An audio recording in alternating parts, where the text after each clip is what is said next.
you know. So tell me a little bit about the pieces you submitted to the exhibition. Okay. Well, there was Now We Are Ghosts, which won the call to action. Um, I had started that because I thought, oh, I really like whales. I like to go on whale watches. I like to be out on a boat just to see them. I'd like to meet them someday. Yeah. It sounds silly. But I just thought, I'd like to do one just rising from the water. And then I was using it's a Japanese stitch, a decorative stitch called a sashiko stitch. But I started outlining the whales. And I thought, wow, this sashiko makes them look, I don't know, transparent or halfway there. And then I came up with the idea of there are fewer and fewer of them. Yeah. I mean, they're always washing up on the Cape Cod beaches. We find them. There was one in the Charles River a few years ago here in Boston. Wow. Yeah. And they're, we try to help them. I'm East and West Coast. We help, but so as I completed that quilt, I became more and more haunted by the fact that they weren't reproducing as fast. They weren't being allowed to live their lives in their own societies. And that's where the idea of they're ghosts. And then the jellyfish at the bottom of this quilt is kind of a throwback to all the jellyfish that I saw swimming in Boston Harbor. And I like jellyfish, no offense, but if you do things to the harbor or to the water, you're going to get an overabundance of one species and then not enough of the other species. And that's an issue. So, I don't think people are here. We're here as guardians. And I think humanity has never gotten that message that we are here as guardians. We're not here as predators. So, and I understand, people have to eat meat. They have to, have land to grow their vegetables and crops. But on the other hand, there has to be balance. And we don't have a balance. Yeah. I said to somebody the other day, this is going to sound outrageous. I said, if we weren't here, if humans weren't here on this planet, everybody would be better off. If you think about it, they'd be swimming and having fun and, maybe eating each other, but at a way slower rate than we are. not at the rate that we eat. Yeah. Them. No. Yeah.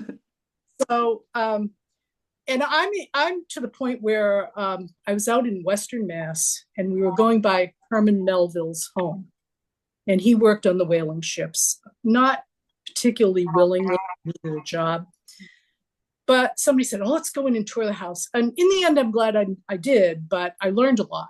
But I said, no, I don't want to go in there and look at harpoons. Yeah.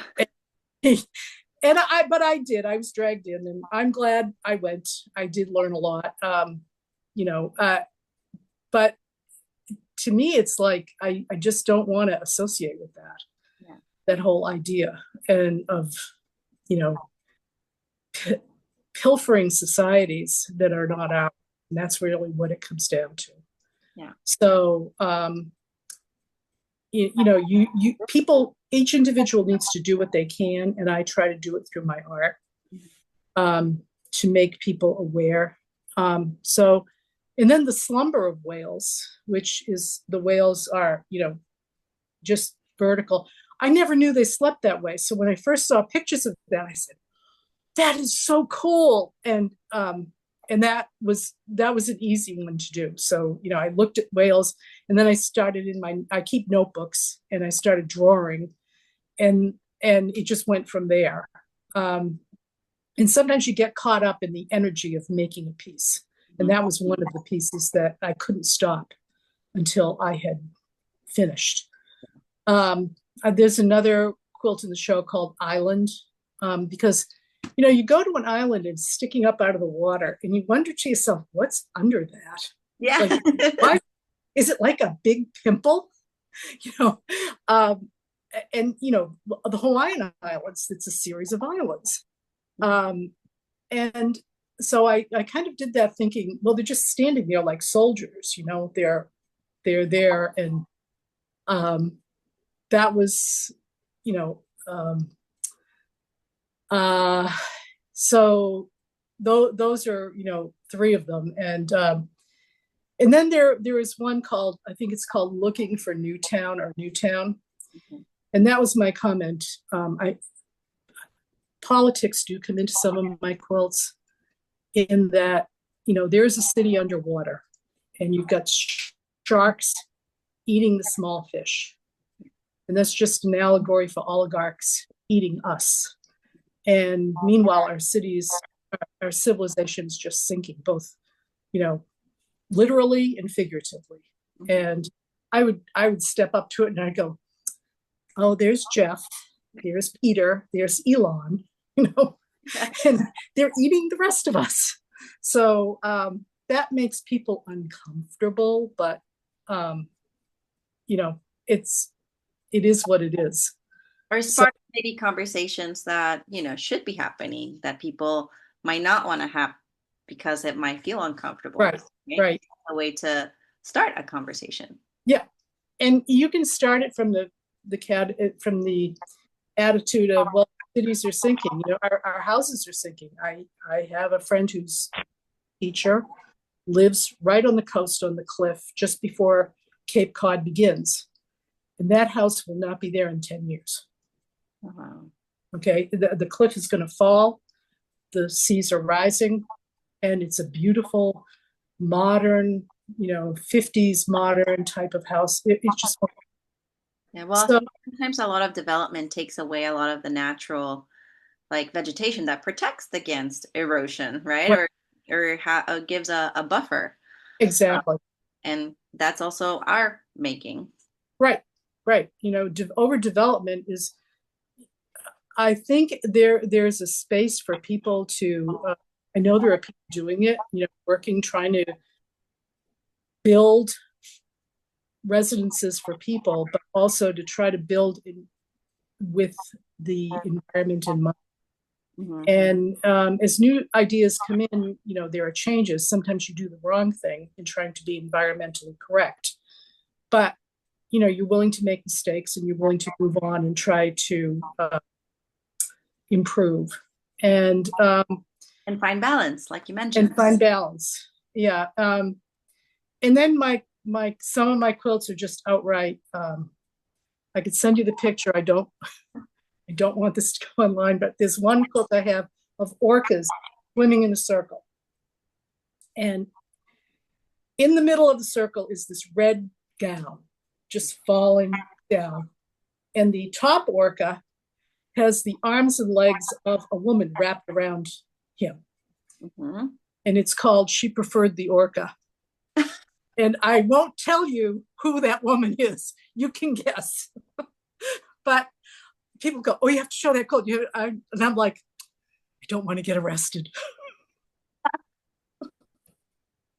I mean, it still sounds like a beautiful piece of artwork, And when people see it, they go, oh, those whales are just gorgeous. And then they go up to it and they go, why does that top whale have a stiletto sandal? Oh my goodness. But yeah, she preferred the orca, wouldn't you? So that's some of them have like I said, have a political content, but I try to stick more to general environmental specifics. Mm-hmm. That I can try to get a message. Yeah, I mean, sometimes all art can be political depending on what lens you're viewing it from. Right. Exactly. Well, sure. This one could be political with the rabbits, but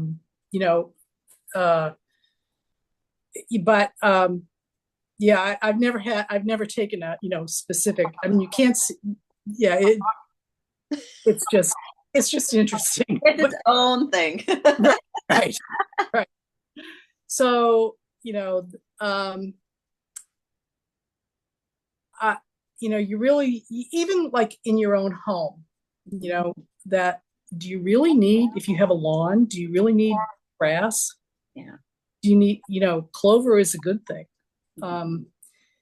And we have clover all through our lawn, but there are neighbors who I know are just like, why is clover here? And I'm thinking, that's neat.